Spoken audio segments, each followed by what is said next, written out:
¿Qué tal? ¿Cómo va? Muy buenas noches, bienvenidos, bienvenidas. Hoy en el Festival del Bien Público, la creatividad, los spots, el pensamiento y los buenos invitados nos van a ayudar a pensar en una temática muy fuerte y que nos queda a veces un poco lejos, pero no por eso nos amerita dejar este tema de lado, sino todo lo contrario, profundizarlo. Es la temática vinculada a la problemática de los refugiados.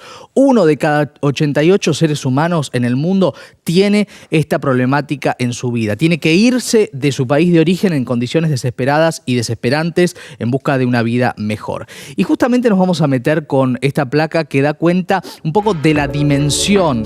Más de 89 millones de desplazamientos forzados se registraron en el mundo en 2021. Claro, datos totales del año. Un récord histórico que se agravó aún más con la guerra en Ucrania, elevando esa cifra a 100 millones. Y justamente, claro, la guerra en Ucrania nos volvió a poner sobre la mesa esta situación, ¿no?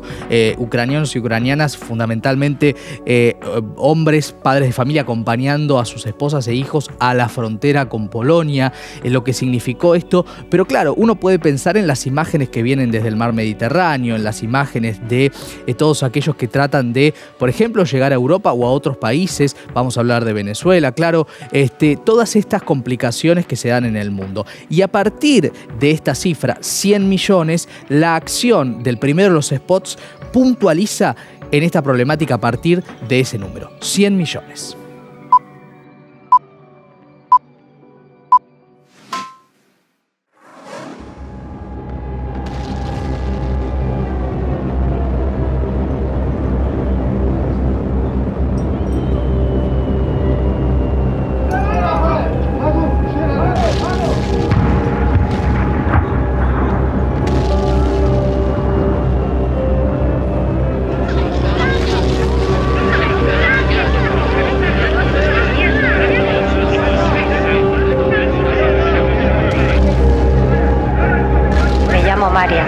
Soy de Costa de Marfil.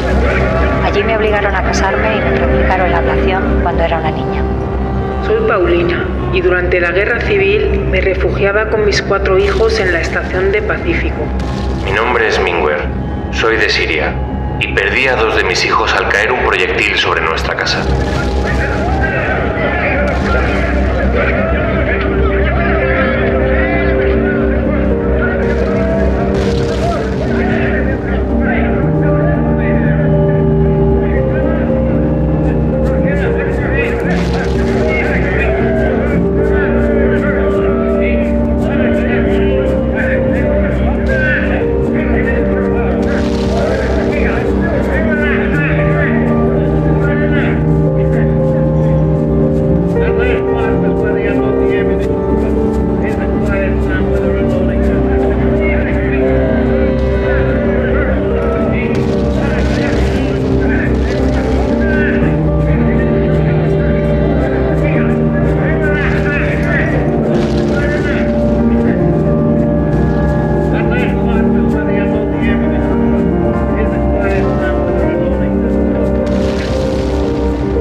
Lo que no vemos o lo que no queremos ver en muchos casos, ¿no? Es lo que plantea esta campaña, esta acción que se llevó adelante en el subte de Madrid este año 2022 en la estación Chamberí, y que justamente esta intervención se impone, ¿no? Incluso para las personas que van rápido a cumplir con sus obligaciones en un lugar tan transitado como un subterráneo.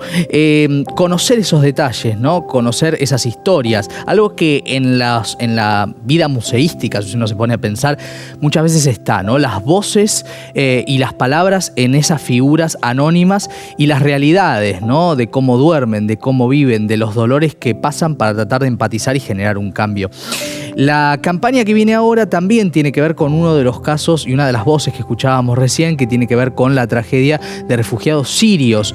Llegaron decenas de miles entre 2014 y 2015 a Países Bajos y de esta manera se contó sus historias, esas que quedan detrás de la fuente.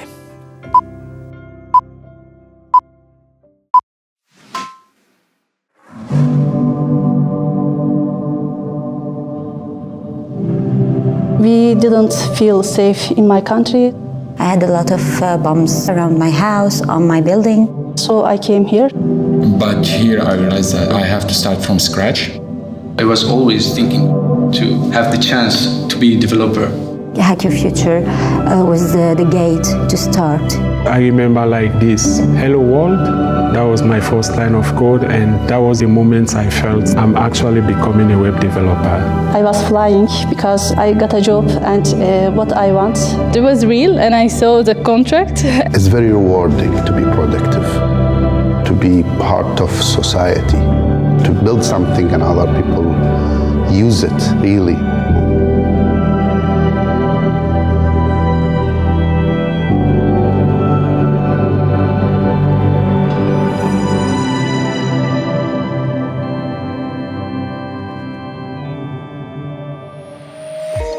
Claro, porque muchas veces hablamos de números y no hablamos de las historias. Detrás de los números hay historias, son tragedias cotidianas de muchas personas que cuenta esta campaña. Algunos datos sobre ella. Se llama Detrás de la Fuente, el autor es Hack Your Future, realizada en Europa en el 2020 por la agencia de Ámsterdam 72 & Sunny. Es un video para replantear la conversación sobre los refugiados y abordar los estigmas y estereotipos que ensombrecen su potencial al solicitar un trabajo. También el tema del trabajo, ¿no? Una vez que, en el caso de que se pueda llegar a un país, ¿no? Poder insertarse en esa sociedad con los derechos humanos garantizados, ¿no? Eso que muchas veces se dice desde muchos estrados, pero no se garantiza. Vamos a conocer un poco más sobre la gesta de esta campaña y sobre esas voces que aparecen detrás de la fuente. Entre 2014 y 2015, decenas de miles de refugiados llegaron a Países Bajos, huyendo principalmente de la guerra en Siria. Hack Your Future es una escuela de capacitación para refugiados cuyo objetivo es que se conviertan en desarrolladores web y de software. Las historias son celebradas en esta campaña por 7 retratos de graduados del programa Hack Your Future, quienes, además de encontrar su vocación, ayudaron a construir algunas de las páginas web y aplicaciones más utilizadas del mundo para descubrir estas historias de vida. La campaña nos invita a ir detrás de la fuente, literalmente. Además, busca replantear la conversación sobre los refugiados y abordar los estereotipos y el estigma que ensombrecen su potencial al buscar un trabajo. El programa es gratuito y tiene una duración de 7 meses. Después de la campaña, 13 nuevas empresas se pusieron en contacto con Hack Your Future para contratar graduados y patrocinar el programa.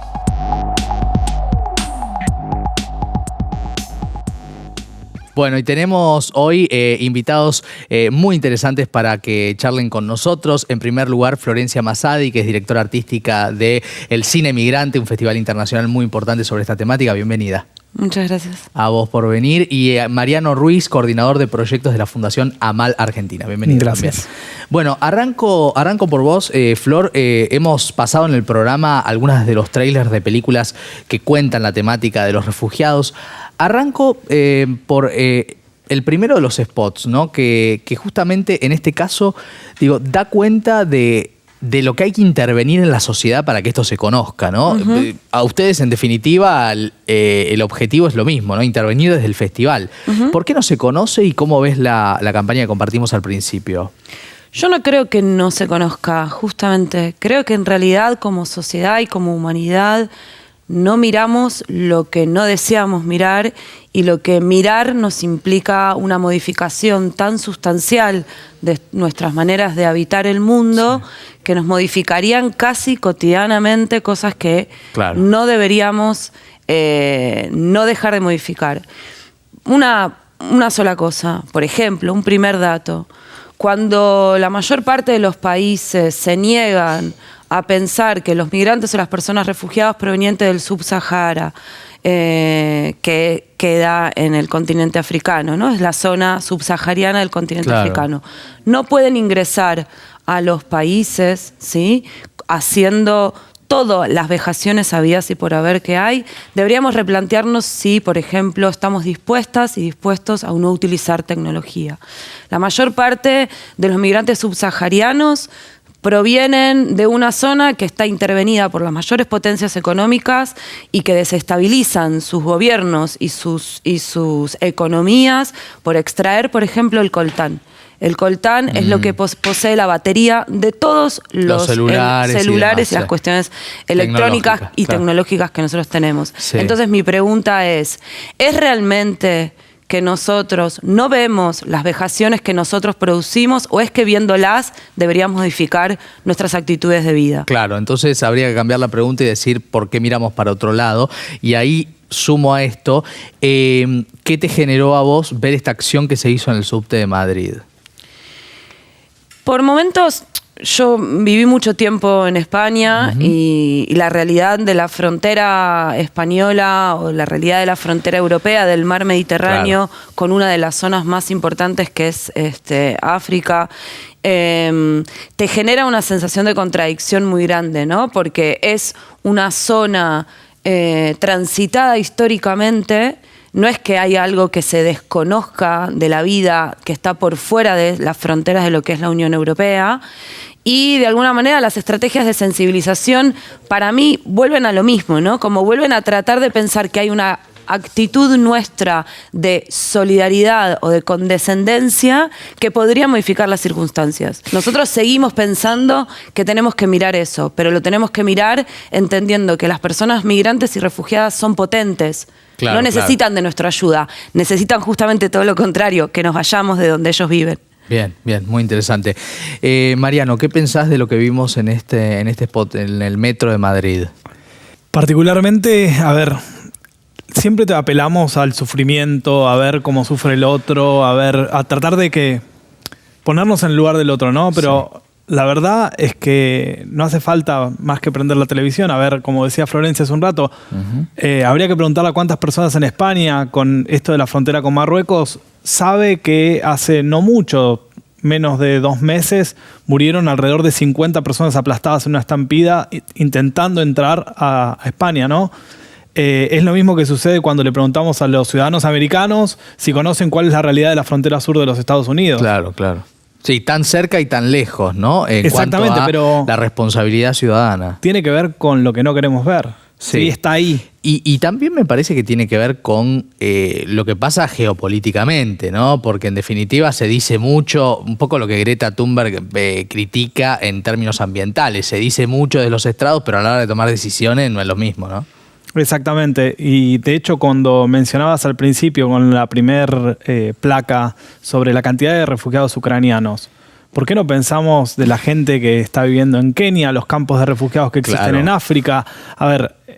Están ahí hace un montón y solo se habla de Ucrania, solo se habla de los refugiados ucranianos solamente porque son cristianos y se parecen más a nosotros. O europeos, ¿no? Porque también hay esto, ¿no? Sí, de hecho cuando sucedió la guerra de Ucrania, lo primero que uno observó es que los migrantes ucranianos podían pasar las distintas fronteras, pero los migrantes o las personas provenientes, por ejemplo, de países del continente africano, no podían ingresar ni solicitar refugio. Eso me parece que habla de algo que nos atraviesa como humanidad hace más de 6 siglos. Yo trabajo hace más de 20 años en cuestiones migratorias y en cuestiones vinculadas a la sensibilidad y a la producción de un sentido. Lo que yo creo que el sentido más concreto es entender que las personas migrantes y refugiadas son personas que se cansan de decir este es el único lugar que vos me vas a dar para mí, para vivir, y hace más de 6 siglos que vos me estás determinando que yo lo único que tengo que hacer es ocupar este lugar de la sociedad. Me rebelo a esa imposición colonial, me rebelo y establezco cualquier tipo de modo para cruzar la frontera. Claro, totalmente. Y una vez que llegan, en el mejor de los casos, ¿no? Que pueden llegar a vivir en condiciones de una sociedad que los acoge, que en general esto no pasa o pasa con situaciones muy vejatorias, está el tema de la inclusión laboral, que lo veíamos en el segundo spot, que es también, ¿no? La inclusión laboral, un tema absolutamente, prácticamente vedado, ¿no? O por lo menos con los derechos garantizados, ¿no? Sí, a ver, es muy difícil para las personas migrantes y refugiadas llegar a un país, establecerse, reasentarse, empezar de nuevo. Nosotros particularmente desde nuestra fundación trabajamos en un programa que se llama Patrocinio Comunitario y apunta a crear grupos de voluntarios de comunidades en Argentina que estén dispuestas a acoger a personas refugiadas y ayudarlas en esa integración, en acceder a sus derechos fundamentales, salud, educación, trabajo. Es un desafío. Sí, totalmente. Seguimos charlando, porque tenemos varios spots más. En este caso, el No Pan de cada día, el que viene ahora, habla de la situación de los venezolanos y venezolanas, algo que quizás conocemos por una cuestión geográfica más de cerca y que vale la pena profundizar.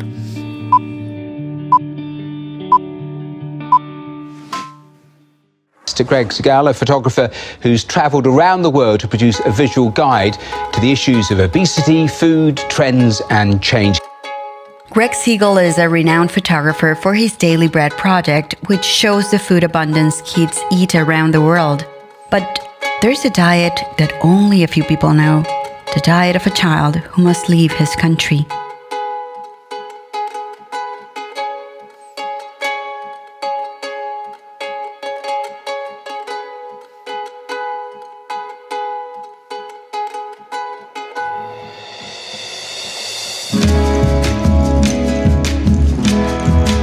Next to Greg, we portray the scarcity diet and the condition of 5 Venezuelan children and their refugee mothers in Colombia. Part of the story that I haven't really focused on yet is those kids around the world, like the Venezuelan refugees, who are not getting enough to eat.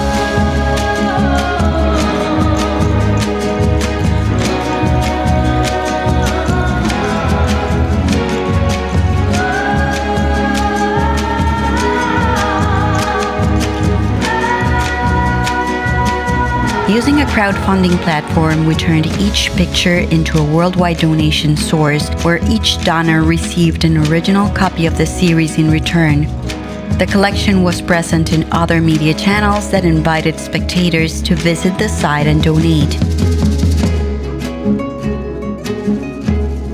Pan, arepas y galletas sirvieron para esquivar el hambre. Venezuelans are now the largest group by nationality. Nunca termina, es un trabajo que ha realizado el fotógrafo para presentar su más reciente colección que retrata a las madres e hijos venezolanos refugiados en Colombia y su travesía al salir del país.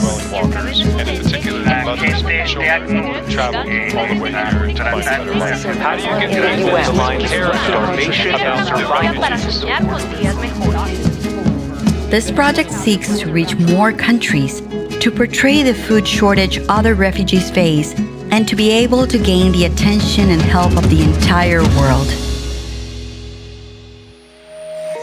Bueno, le voy a preguntar a nuestros invitados si estas campañas que obviamente juntan fondos y que me parece que es loable, obviamente, si no pueden ir un poquito más allá. A ver. Para ir un poquito más allá hay que ponerse más en el lugar del otro, ¿no?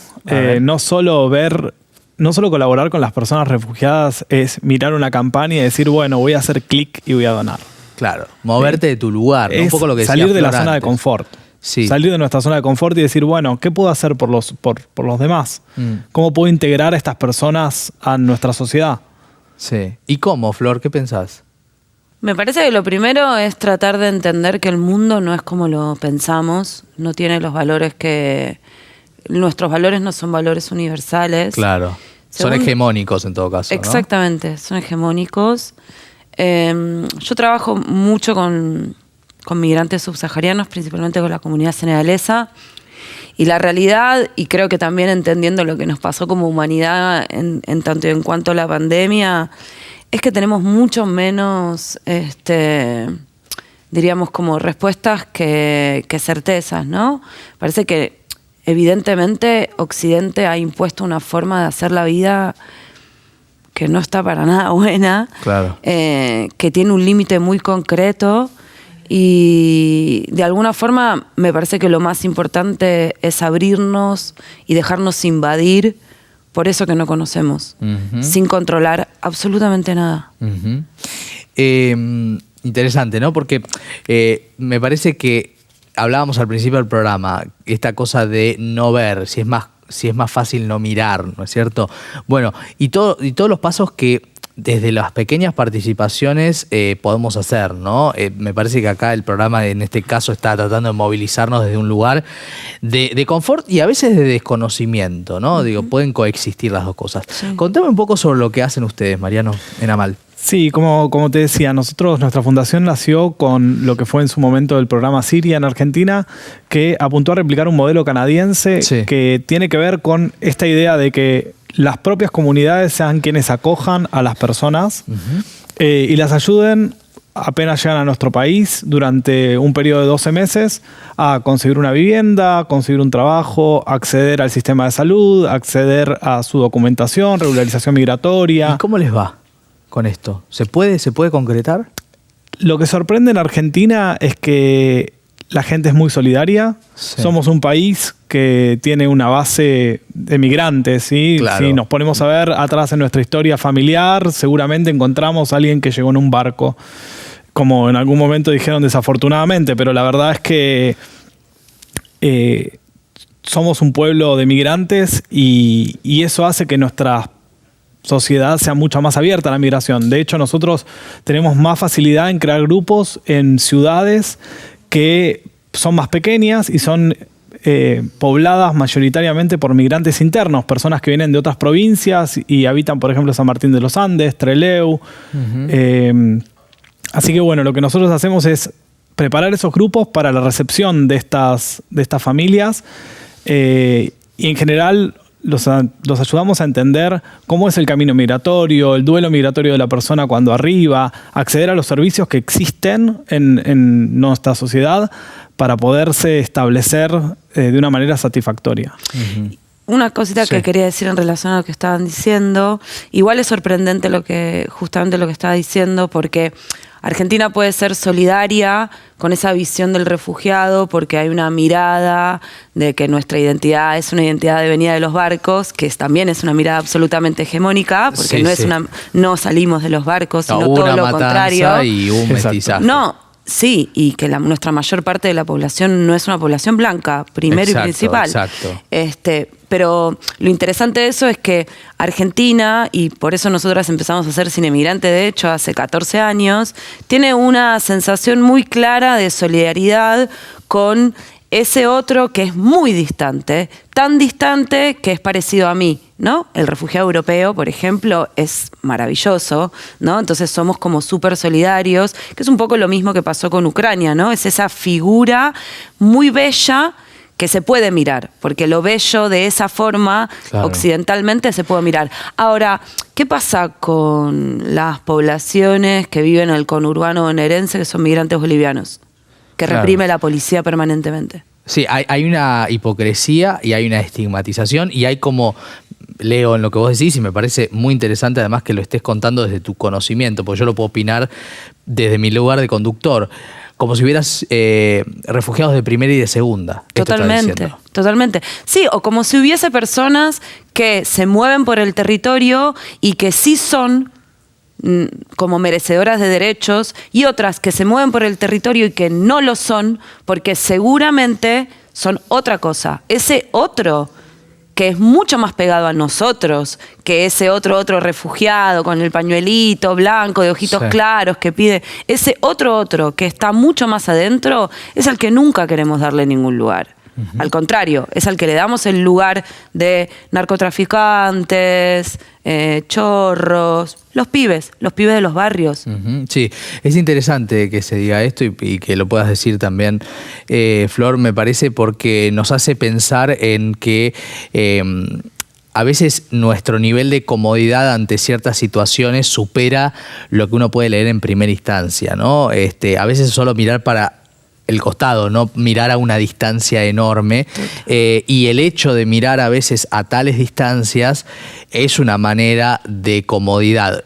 También me parece que, a fin de que nadie se sienta señalado vilmente, que no es el espíritu de nadie de los que estamos aquí, es un camino que uno puede recorrer, ¿no es cierto? Y es un camino positivo que vale la pena empezar a movilizarse. Ojalá este sea el puntapié inicial para alguno o alguna que está del otro lado.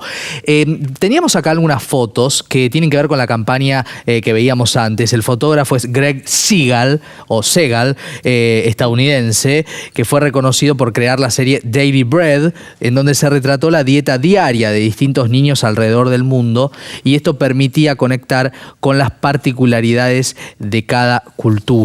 Interesante esto, ¿no? Porque hablar de elementos concretos, hablar de algo tan central para la humanidad toda, pero para las infancias concretamente, que es la alimentación.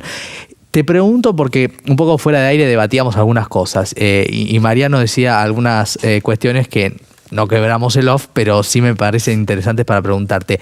¿Cuánto en las campañas ves que hay un lavado de culpas y cuánto una actitud real? Porque me parece que esto hay que decirlo al aire también.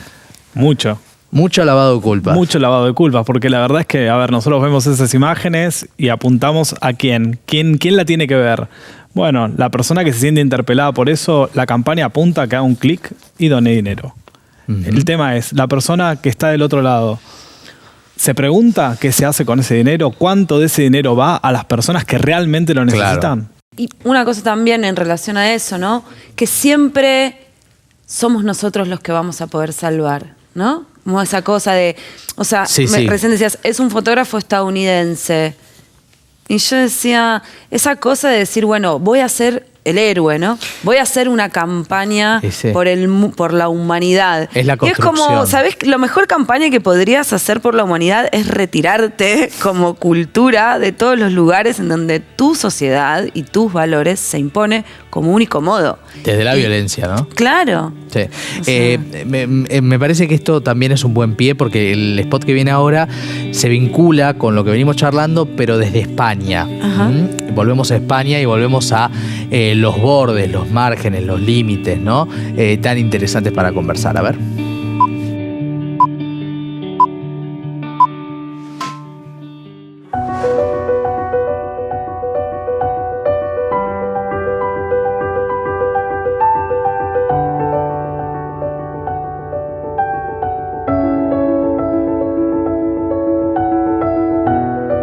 Estaba en Marruecos y tenía que huir con mi hija a España para darnos protección, yo y mi hija.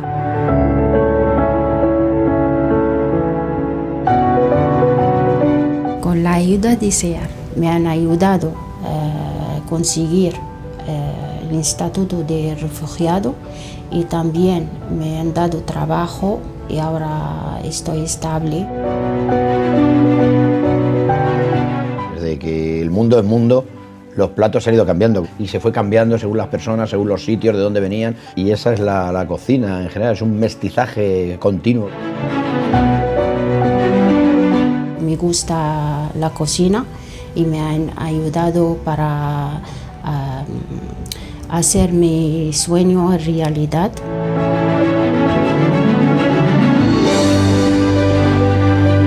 Tengo experiencia en la cocina marroquí porque mi madre me enseñaba, pero he hecho un curso de cocina para aprender más. El cocinero, cuando está cocinando para otro, está poniendo todo su ser, todo su alma, todo su corazón, y es una manera de socializar, de culturizar, de juntarnos alrededor de una mesa.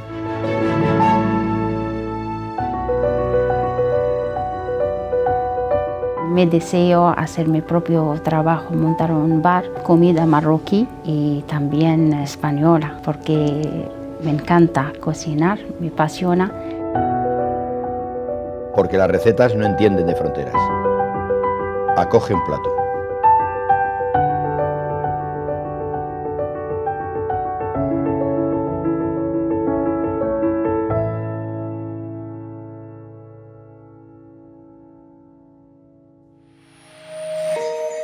Bueno, váyase a dormir tranquilo, querido español, después de ver este spot, ¿no es cierto? Se podría subtitular de esta manera. Sí, a ver, sí, Flor. totalmente.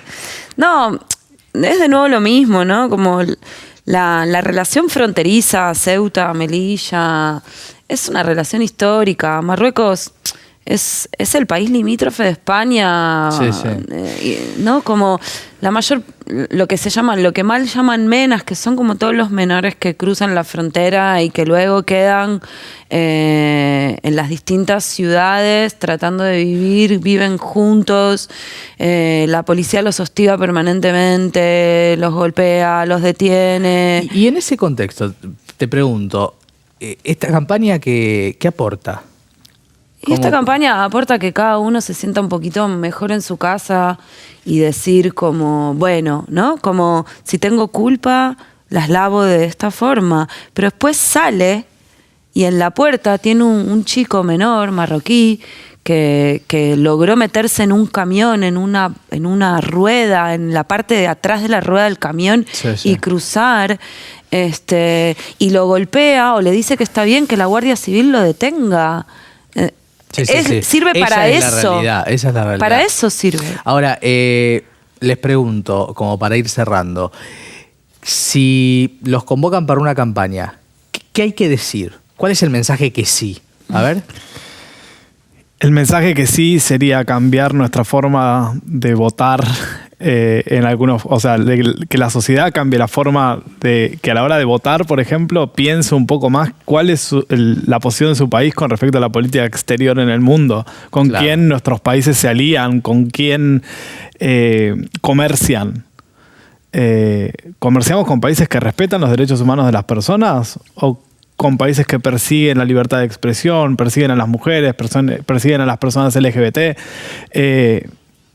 ¿Estamos haciendo bien las cosas? O sea, ¿qué podemos hacer de nuestro lugar? No solo hacer clic y votar y donar dinero para lavar nuestras culpas, sino también tenemos que tomar una responsabilidad un poco mayor y ver, bueno, quiénes nos dirigen el rumbo de nuestros países y cuál es la política exterior que está impulsando el país con respecto a otras potencias. Algo que sí es, porque hemos visto varias de esas grandes películas que se presentan, es el Festival Cine Migrante que dirigí, Flor, que arranca ¿cuándo? El 20 de septiembre, aquí en la Ciudad de Buenos Aires, del 20 al 29 de septiembre. Bien, ¿alguna cosita que quieras adelantar de lo que se viene? Sé que las películas en general, además de necesarias, son de muy buen nivel, porque no es que uno dice, bueno, toca un buen tema, no, lo toca con buen nivel artístico. También quiero destacar esto, porque hemos pasado acá algunas películas escalofriantes. Algo que quieras destacar de la programación que se viene. Creo que Cine Migrante hace mucho tiempo, justamente cuando vos recién preguntabas sobre qué hacer, lo que muestra es la potencia, no la despotencia, sino todo lo contrario. La posibilidad de hacer mundo por fuera de la imposición de este mundo.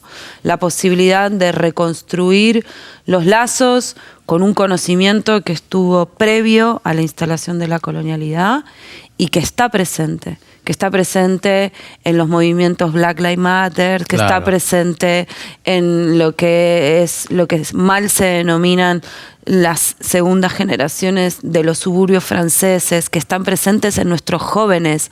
Ahí hay un conocimiento ancestral que dice que hay una manera de hacer mundo que tiene que ver con respetar la diversidad, claro, con respetar, con entender que el ser humano no es el centro del mundo, que hay una relación entre nosotros y el resto de las existencias. Así es. Que no existe una posibilidad de enriquecimiento por encima de la naturaleza. Todo eso va a modificar absolutamente la humanidad y la gente no va a tener que migrar, porque lo más importante no es migrar, lo más importante es no migrar. Exacto, poder elegir dónde uno quiere estar. A los dos muchas gracias, un placer. Muchas gracias a vos. Gracias a vos. Bueno, muy enriquecedor, ¿no? Nuestros invitados del día de hoy en debate con respecto a los spots. Vamos a uno que tiene que ver con Amnistía Internacional, La Nación de los Refugiados es su título.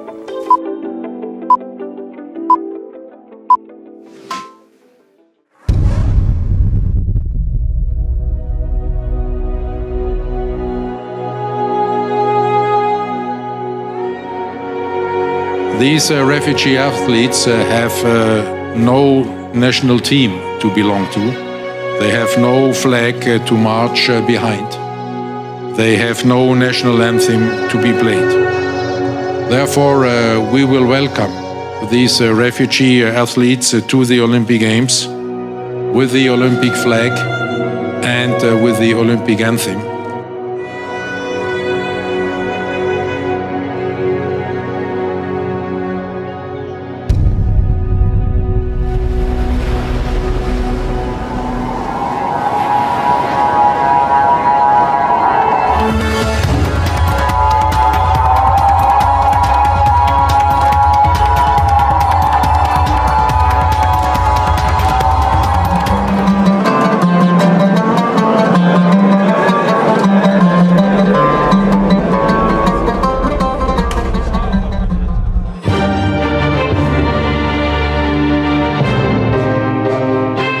أنا لا أكتب موسيقى فقط لشعوب المنطقة للعرب أو الكرد أو الأتراك، بل أكتبها لكل العالم.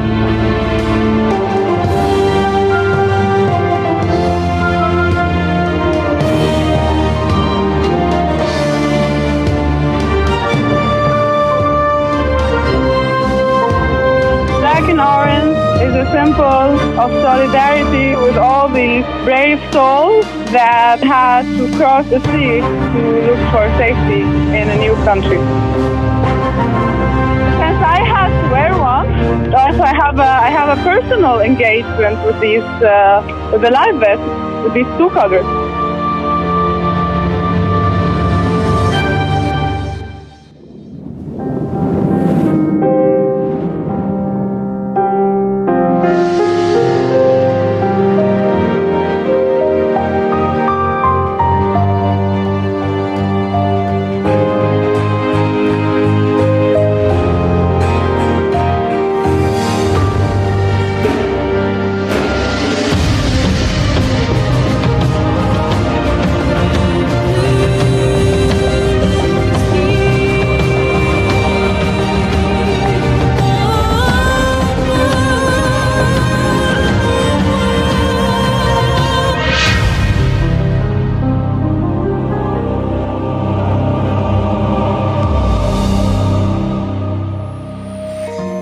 Bueno, cómo se queda uno pensando, ¿no? Resignificando los spots. El que veíamos recién, La Nación de los Refugiados, fue realizado por Amnistía Internacional en el 2016 a escala global. La agencia es Ogilvy y Mather.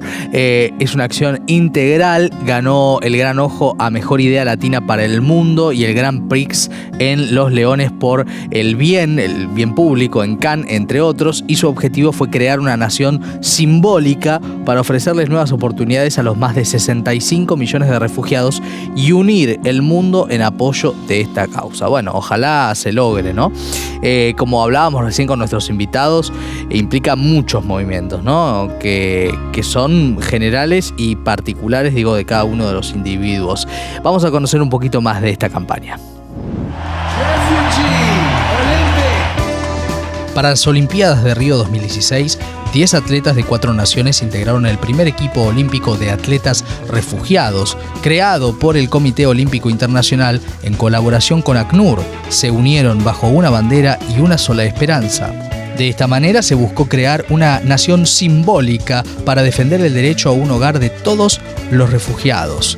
La bandera está inspirada en el chaleco salvavidas que usan los refugiados al cruzar el mar y fue diseñada por Yara Said, una refugiada de origen sirio. El himno fue escrito por el compositor Mutaz Aryan, un refugiado sirio que actualmente vive en Estambul, dado que la crisis de los refugiados es un problema global. Justamente, Aryan decidió crear un himno sin palabras para resonar más allá de las fronteras.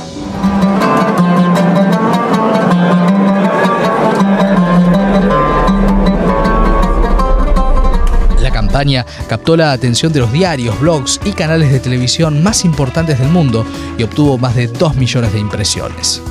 Para los Juegos Olímpicos de 2020, el número de atletas refugiados aumentó de 10 en 2016 a 29.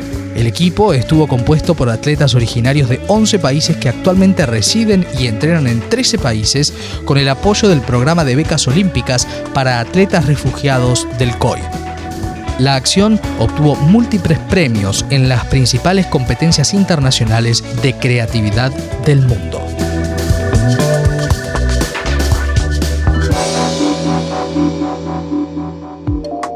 Y hablar de refugiados permite también hablar de la obra del artista y activista chino Ai Weiwei. Esto que ven acá, que se hizo una muestra con las mismas obras en diferentes dimensiones, pero las mismas obras en Fundación Proa, ha recorrido el mundo la propuesta de este artista chino, que lo que hace es hablar también, desde algo que vamos a compartir en el próximo bloque, de la temática de los refugiados. Y lo hace dando cuenta justamente del impacto que tiene en la vida de los seres humanos esta problemática que venimos abordando en el programa de hoy.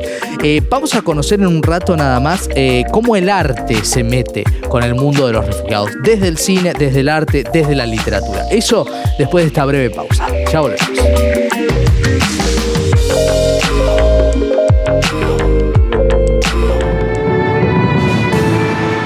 Being a refugee is much more than a political status.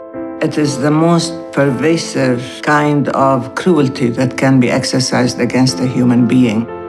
You are forcibly robbing this human being of all aspects that would make human life not just tolerable but meaningful in many ways. The more immune you are to people's suffering, that's very, very dangerous. It's critical for us to maintain this humanity. الان 60 روزه با پسرم همینطوری داریم میچرخیم، ولی هیچ کس نیستش که بگه یه راهی رو بخواد به ما نشون بده. کجا برم زندگیمو شروع کنم؟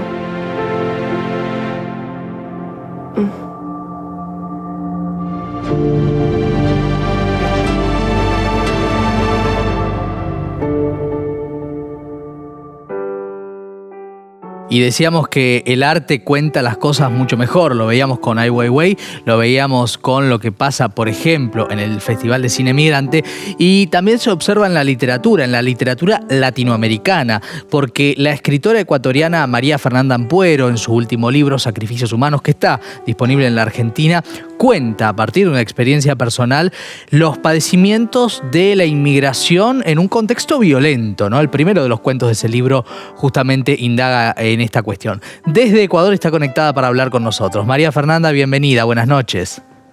Hola, buenas noches, muchas gracias por la invitación. Un placer recibirte. Evocábamos y recordábamos con el equipo de producción tu literatura porque justamente vos hiciste ficción a partir de una experiencia personal muy difícil en España, ¿no? Como inmigrante y con dificultades incluso con la documentación, que es una problemática muy habitual, ¿verdad? Sí, realmente creo que es algo que podría ser material para muchas historias terroríficas. A veces confundimos el terror con lo sobrenatural, con lo que viene del ultramundo y con lo que viene de espacios de la malignidad, y a veces no pensamos en las personas que están cerca de nosotras que por una situación realmente que no es de ilegalidad, sino que es de un tema administrativo, de documentos, tiene todas las vulnerabilidades del mundo, está casi presa en nuestro país y se le puede hacer de todo. Es por eso el libro se llama Sacrificios Humanos, ¿no? La gente que es un poco descartable y que se ofrece para el dios del consumo, del capitalismo, de seguir produciendo delirantemente lo más barato posible. Y eso se consigue pues explotando y teniendo como esclavos a los inmigrantes. Uh-huh. Una situación que se ve en diferentes partes del mundo, ¿no? Pero en Europa más que especialmente, ¿no? Con esa búsqueda de una vida mejor. Bueno, lo veníamos observando a lo largo del programa, lo que sucede, ¿no? Las violencias varias. Y vos, quiero volver a este cuento, ¿no? Porque vos contás una situación, obviamente que es del género del terror, basada en hechos reales, pero que imagino que también entre tus conocidos y conocidas debe haber generado mucha evocación de escenas reales. Sí, bueno, yo llegué a España en el 2005 y estuve 2 años indocumentada, con lo cual ya sabes, nuestra profesión, ser periodistas, ser escritores, era pues una profesión inútil completamente, y a mí se me ocurrió de las miles de maneras que se me ocurrieron para ganar dinero. Una de ellas fue pues escribir biografías de personas, ¿no? De repente alguien quería dejarle como un legado a su familia, una historia importante o su vida, y se me ocurrió que yo podía facilitarle eso a la gente.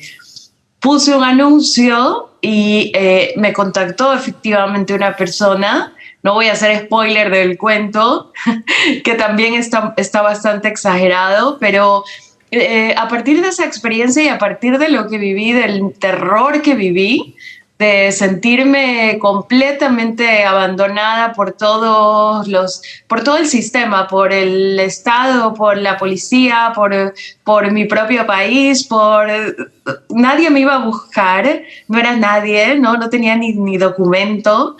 Se me ocurrió crear un personaje de asesino en serie xenófobo. Claro.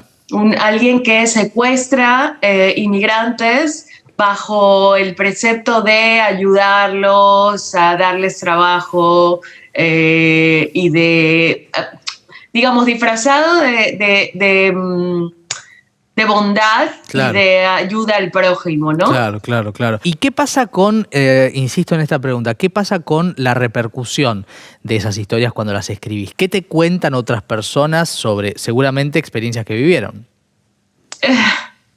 Es difícil. Yo creo que cada emigrante, y Argentina tiene mucha historia de inmigración y de emigración. Yo creo que cada inmigrante tiene un cofre secreto en su espíritu, o llámalo como quieras, donde hay historias que no va a poder ser capaz de contar nunca, ¿no? De las cosas que sintió, de las cosas que vivió al ser extranjero. Uh-huh. Ser extranjero es una de las situaciones más peligrosas y devastadoras y angustiosas que puede sentir un ser humano, porque acuérdate que extranjero viene de extraño. Uh-huh. Entonces somos el otro, ¿no? Para una sociedad. Piensen ustedes en su migración paraguaya o boliviana, ¿no? ¿Cómo se considera a esas personas el otro? El otro que quita el trabajo, el otro que acepta un trabajo por monedas, ¿no? Siempre hay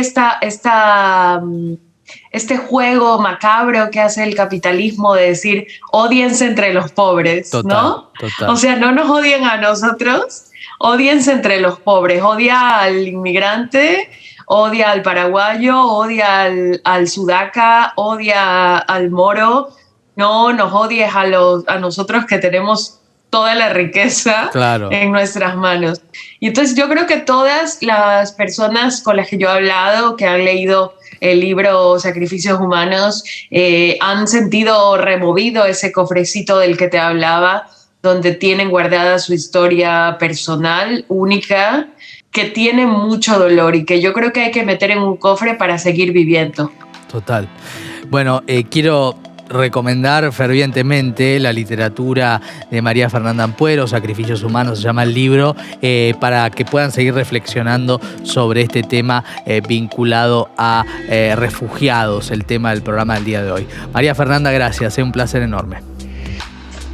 Un gustazo siempre verte y un abrazo a todas y todos los argentinos y argentines que nos están escuchando.